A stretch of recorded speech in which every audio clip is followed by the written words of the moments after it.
Hello dear students, आज हम कक्षा जो 9 है उसका बेसिक जो चल रहा था, एक वीडियो में हमने बेसिक किया था और इसका इस वीडियो के माध्यम से हम बेसिक इसका कंप्लीट कर लेंगे। फिर जैसे जैसे पॉइंट चलेगा 1.1, 1.2 उनके आधार पर उसका बेसिक पहले करेंगे, फिर उसके प्रश्न सॉल्व करेंगे।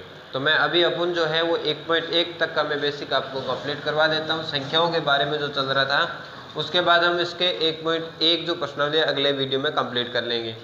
तो ध्यान से देखें, सबसे पहले हमने देखा था अंक के बारे में, संख्या के बारे में, और फिर प्राकृत संख्या, पूर्ण संख्या और पूर्णांक, और उसके बाद परिमेय और अपरिमेय संख्या तक हमने देख लिया था। उसके बाद देखें वास्तविक संख्या। तो ध्यान से देखें कि वास्तविक संख्या क्या होती है।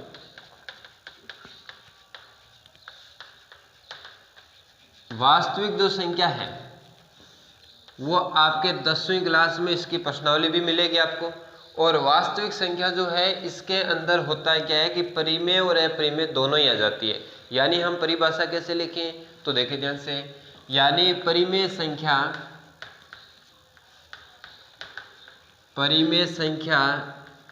एवं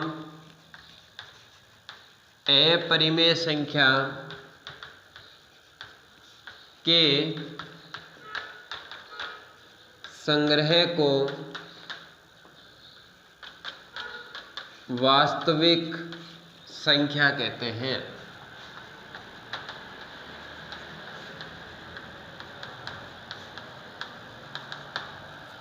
यानी आपके दिमाग में सेट हो जाना चाहिए कि वास्तविक संख्या के अंदर परिमेय और अपरिमेय दोनों संख्या आ जाती है। यानी जो अपने रूट की संख्या और सीधी संख्या दोनों शामिल हो जाती है, उसे अपन क्या कह देते हैं, वास्तविक संख्या। दोनों मिक्स हो गई यानी परिमेय और अपरिमेय। उसके बाद हम देखें कि आपके जैसे सम संख्या देख लेते हैं पहले। जैसे सम संख्या, पता होगा आपको सम संख्या क्या होती है। तो देखें, सम संख्या वो होती है जिसमें 2 का पूरा पूरा भाग चला जाए। पहली चीज तो ये ध्यान रख लो। या फिर हम ये भी बोल सकते हैं कि उसका इकाई जो अंक है, लास्ट वाला जो अंक है, वो 2 से 2 का उसमें भाग जाना चाहिए। जैसे अभी हम परिभाषा देख लेते हैं, वह संख्या जिसका इकाई अंक 0, 2, 4, 6, 8 आदि अर्थात यानी या तो 0, 2, 4, 6, 8 हो, या फिर हम क्या कह सकते हैं कि इकाई जो अंक है यानी 2 का उस संख्या में पूरा पूरा भाग, ये भी लिख सकते हैं। या अर्थात 2 से पूर्णतः विभाजित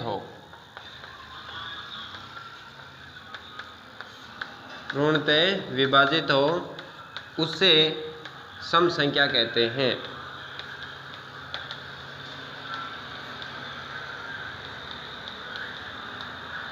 दोबारा देखें ध्यान से कि ऐसी संख्या जिसका इकाई अंक 0, 2, 4, 6, 8 या 2 से पूर्णतः विभाजित हो, यानी 2 का पूरा पूरा भाग जाए, इस प्रकार की संख्या को हम सम संख्या कहते हैं। फॉर एग्जाम्पल है इसके, जैसे मैंने ले लिया 2, या मैंने 20 ले लिया, या आपने ले लिया जैसे 424 ले लिया, या फिर हमने 3000 ले लिया। ये जो इस प्रकार की संख्या है उनमें कैसे पता चलता है कि ये सम है। तो ध्यान से देखेंगे, लास्ट वाला अंक देख लो पहली चीज़ तो, या फिर उस संख्या में पूरा पूरा 2 का भाग जाना चाहिए, ये चेक कर लो। अपने सिर्फ लास्ट वाला ही देखना है कि 0, हाँ 0 में 2 का भाग जाता है। या फिर अपन बोल सकते हैं ये वाले अंक है, इसका मतलब सम संख्या है, इसमें 4 है इसका मतलब सम संख्या है, इसमें 0 है इसका मतलब सम संख्या है। ये अपने को ध्यान रखना है। उसके बाद हम दूसरा पार्ट इसी का देख लेते हैं, विषम संख्या। विषम संख्या, अब विषम संख्या क्या होती है, जस्ट इसका उल्टा है, सम संख्या का जस्ट उल्टा है। वो कौन है, विषम संख्या। तो विषम संख्या के बारे में देखें प्यारे बच्चों कि वह संख्या जिसे, या वह संख्या जिसका इकाई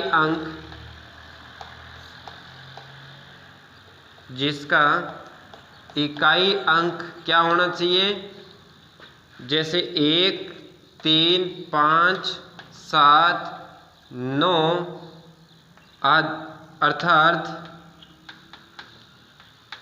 अर्थात 2 से पूर्णतः विभाजित न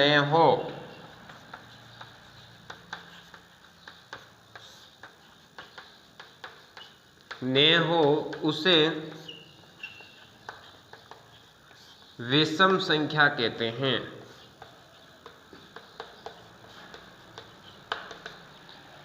ठीक है, अब देखें इसके एग्जाम्पल। जैसे मैंने ले लिया कि 43 में इकाई अंक क्या है 3, और 3 हमारा इसमें भी आ रहा है, या फिर अपन ये भी देख सकते हैं कि 3 में 2 का भाग नहीं जा रहा है, इसका मतलब ये क्या है विषम संख्या है। या फिर अपन ये भी ले सकते हैं इकाई अंक क्या है 1 विषम। कैसे पता चला कि ये 2 का भाग इसमें नहीं जा रहा है, या फिर इनमें से ये अंक आ रहा है। तो ये अपन कह सकते हैं, लास्ट वाले अंक को देखना है। ये अपन ने इसके एग्जाम्पल ले लिए। ये अपनी हो गई वास्तविक संख्या, सम संख्या और विषम संख्या। अब हम 1-2 संख्या और हैं उसके बारे में देख लेते हैं, उसके बाद हम अपनी प्रश्नावली अगले वीडियो में सोल्व कर लेंगे कंप्लीट। इसका बेसिक इसमें कर लेते हैं पूरा। ध्यान से देखते रहना, समझ में आ जाएगा। कोई भी दिक्कत हो तो कमेंट करके आप बता सकते हैं।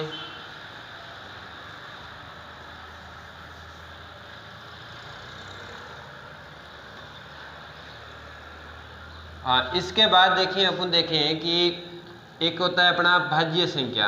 क्या होता है भाज्य संख्या। अब भाज्य संख्या क्या होती है, आपने देखा होगा कि वह संख्या जिसके गुणनखंड अपन कर सके, है ना।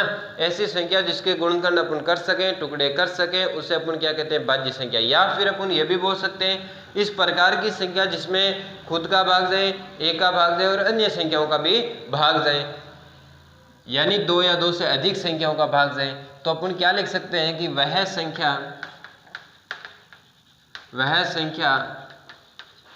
जिसके गुणनखंड किए जा सकते हैं, गुणनखंड किए जा सकते हैं, अर्थात स्वयं व अन्य संख्या, या अन्य संख्या बोल सकते हैं, अन्य संख्या से भाज्य हो, उसे भाज्य संख्या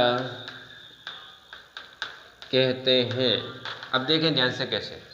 भाई यहाँ लिखा है कि गुणनखंड कर सकते हैं, गुणनखंड से ही इस परिभाषा का पूरा क्लियर हो रहा है। यहाँ पर ये लाइन भी आप ध्यान में रख सकते हैं, अर्थात कि स्वयं का भाग जाए, अन्य संख्या का भाग जाए, एक का तो जाएगा, ये भी आपको ध्यान में रखना है। तो उससे अपन क्या कहते हैं भाज्य संख्या। अब जैसे इसके एग्जाम्पल देखें तो देखें ध्यान से। जैसे मैंने लिखा कि 4, अब ये जो 4 है, इस 4 में किस किस का भाग जा रहा है ये चेक करना है आपको। इस 4 के अंदर आपके भाग जा रहा है, स्वयं का जा रहा है कि नहीं जा रहा है, बिल्कुल जा रहा है, एक का तो जाएगा। उसके बाद देखो और किसका भाग जा रहा है, 2 का भाग जा रहा है, यानी यहाँ पर खुद का जा रहा है और दूसरे का भी भाग जा रहा है। इसका मतलब ये कौन सी संख्या है भाज्य संख्या। या फिर अपन ये भी देख सकते हैं कि जैसे 4 है तो 4 के गुणनखंड क्या होते हैं 2 × 2, यानी गुणनखंड कर सकते हैं। इसका मतलब ये क्या है भाज्य संख्या है। फॉर एग्जाम्पल एक और ले लेते हैं अपन। जैसे मान लो मैंने 14 ले लिया। अब ये 14 जो है, इस 14 में किस किस का भाग जा रहा है, पहले तो ये चेक कर लेते हैं। 14 में आपके भाग जा रहा है 2 का, और किसका भाग जा रहा है, आपके भाग जा रहा है 7 का, और किसका भाग जा रहा है 14 का। एक का तो जाएगा। इसका मतलब इन संख्याओं का खुद का तो जा रहा है, लेकिन अलग और भी संख्याओं का भाग जा रहा है। इसका मतलब 14 क्या है, अपनी भाज्य संख्या है। जैसे या फिर अपन ऐसे बोल सकते हैं 14 के गुणनखंड आपको आते होंगे, कैसे निकालते हैं, इस तरीके से अपन निकालते हैं। 14 के गुणनखंड निकालेंगे, 2 का भाग 7 और फिर 7 का भाग देंगे तो 1, यानी इसके गुणनखंड आ गए 2 × 7 गुणनखंड कर सकते हैं। इसका मतलब ये एक भाज्य संख्या है। अब जस्ट इसका उल्टा जो होता है वो आपकी क्या होती है, अभाज्य संख्या होती है। उसी को भी अपन देख लेते हैं। तो देखें ध्यान से, अभाज्य संख्या किसकी बात कर रहे हैं, अभाज्य संख्या की। यानी वह संख्या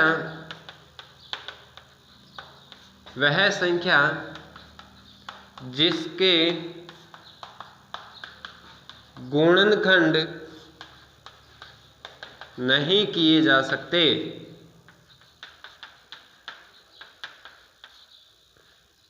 सकते, अर्थात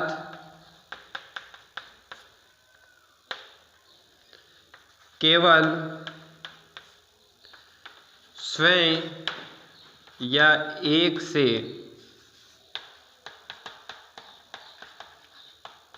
भाज्य हो, उससे क्या कहते हैं, अभाज्य संख्या।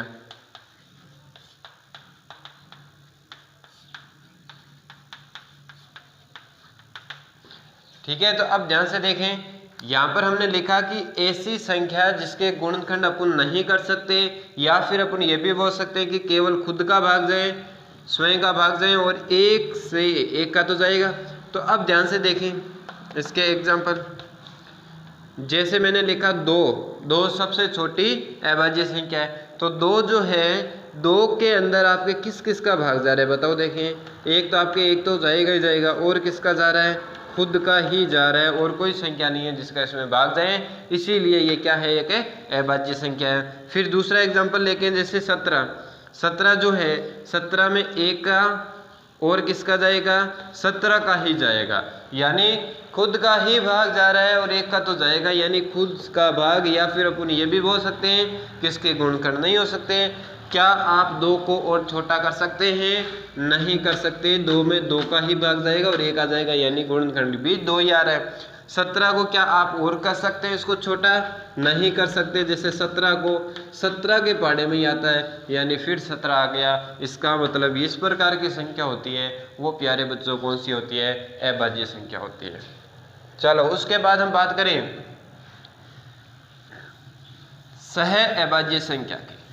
किसकी बात करें, सह अभाज्य संख्या की।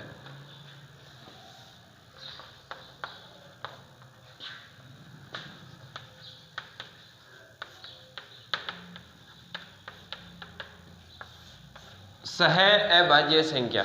अब सह अभाज्य संख्या कौन सी होती है कि ऐसी संख्या, ऐसी दो संख्या में बोल सकता हूं, जैसे ऐसी दो संख्याएं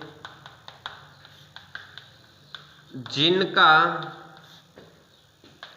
HCF एक हो, उसे क्या कहते हैं अपन, सह अभाज्य को प्राइम नंबर कहते हैं। सह अभाज्य संख्या कहते हैं। ओके, ये हो गई इसकी परिभाषा। अब एग्जांपल देखें कि कैसे सर। जैसे मान लो मैंने ले लिया कि एक तो मैंने 2 ले लिया, या मान लो अपन कोई और संख्या ले लेते हैं, 20 ले लेते हैं, और एक ले लिया मैंने 17, 20 और 17। क्या इन दोनों का HCF एक है? यदि HCF एक आ रहा है, इसका मतलब वो सह अभाज्य संख्या है। कैसे पता चला, आप निकाल के देखो। 20 के आप टुकड़े कर लो और 17 के आप टुकड़े कर लो, LCM आपको निकालने आता होगा, HCF निकालना आता होगा, या फिर इसके सीधे गुणनखंड करके वैसे भी निकाल सकते हैं। तो देखें, इसमें 2 का भाग दिया तो 10, फिर 2 का दिया 5, फिर 5 का दिया तो 1 आ गया, यानी ये अपने इसमें भाग दिया।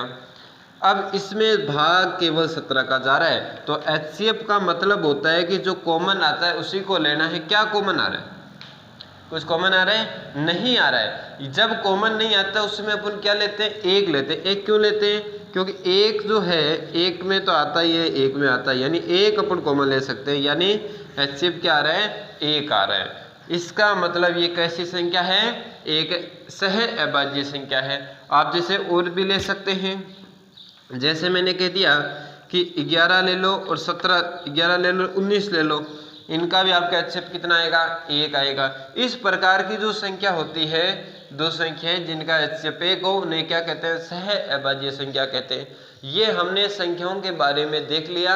अब इससे थोड़ा सा बेसिक और है जो आपके इसी 1.1 में भी आपका बेसिक ये पूरा का पूरा यानी प्रश्न जो है वो सारे बेसिक के ऊपर ही हैं, उनको भी हम समझेंगे। जितना हमने पढ़ा है इनमें से आपके क्वेश्चन आएंगे तो उनको आपको सॉल्व करना है।